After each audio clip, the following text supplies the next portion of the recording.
feel free to start with any questions. Coach, Syracuse obviously wins on forcing turnovers as well as strong rebounding. Was that something you focused on in practice this week? Well, yeah, of course. I mean, we knew that Syracuse likes to turn people over and likes to try to press, but we also knew we had to score. See, that's one thing when you play Syracuse, you've got to be able to put the ball in the basket. And I thought the first quarter we played extremely well offensively, very unselfish. We got the ball moving. We made them chase us. And that's what you have to do. You've got to be able to score. And then I thought defensively, we did a really nice job of not allowing them to get comfortable. You know, Tiana, their point guard's as good as any point guard that we've seen, but I challenged our kids. You got to make her finish over you. Do not help in, because she sees the floor as well as any point guard that I've seen in a few years. But what we did is we made her have to try to score, and she ends up tonight going 1 for 11. And I thought that frustrated her at times because we weren't pinching in off anybody. And it was like, hey, we're going to make you finish. And she's used to everybody pinching in. And she distributes the ball extremely well. Go ahead.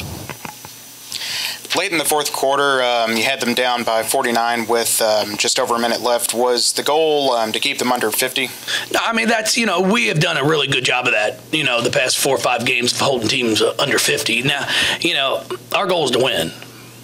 At the end of the day, our goal is to win. So, but I was really proud. I thought we defended extremely well throughout the whole game, except for the start of the third quarter when we took a smoke break, as Coach Purcell likes to say. I mean, it's exactly what it looked like, and that's Coach Purcell's line. So I got to give the credit to him. But for about a 2-minute stretch, and I've got my staff telling me to call timeout. I said, I'm not doing it. I'll lose before I bail them out because they aren't going to play hard. And we figured it out, and I got to give them credit. They got their composure. Then we went on a 6-0 run. And I thought that was the deciding factor in the game of finishing things out. Callie with the double-double tonight. Just each week she just continues to impress more and more. No, you know what? I got on her at halftime because I wasn't pleased at all with the way she played in the first half.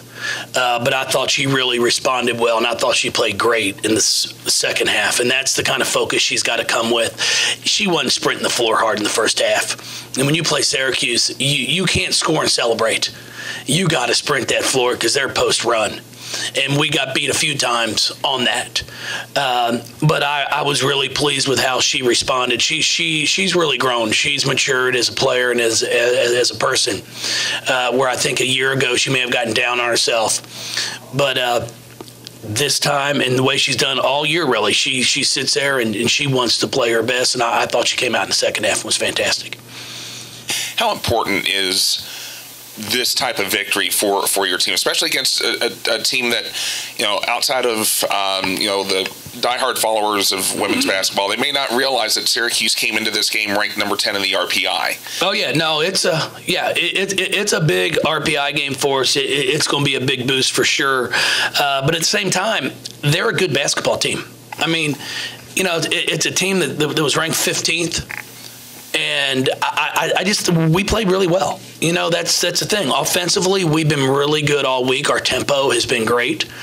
And that's what we have to continue to do. We've got to continue to keep the tempo at a high pace. Both NC State and Notre Dame lost tonight. Louisville is number 1 atop the ACC. Do you have any comments on this? There's a lot of games left. That's all I can tell you. There's a lot of basketball games left. If this was the last game of the conference, I'd tell you that's wonderful. But unfortunately, there's a lot of basketball games. This is a 3-game stretch that I had circled down as what I thought was one of the toughest 3-game stretches that we had. And it's game 1 down, but now we're going to play at Virginia Tech. And if you look at their record, and you might be like, this should be an easy game. It's not going to be. I think of their 7 losses, I think 4 or 5 of them they've actually been up double digits going into the fourth quarter. And it's the same team back, plus a point guard that I love the way she plays, Dar Mabry, that took us to the wire in the ACC tournament. So it's not a team that when we roll in there is going to be all, oh my gosh, it's the number 2 ranked team in the country. No, they're very confident playing against us, and that's something that I've got to make sure and do a good job of, that our kids know that it's going to be a battle. The 3-game stretch, are you talking that this is the first game of it? It's the first of 3. Okay.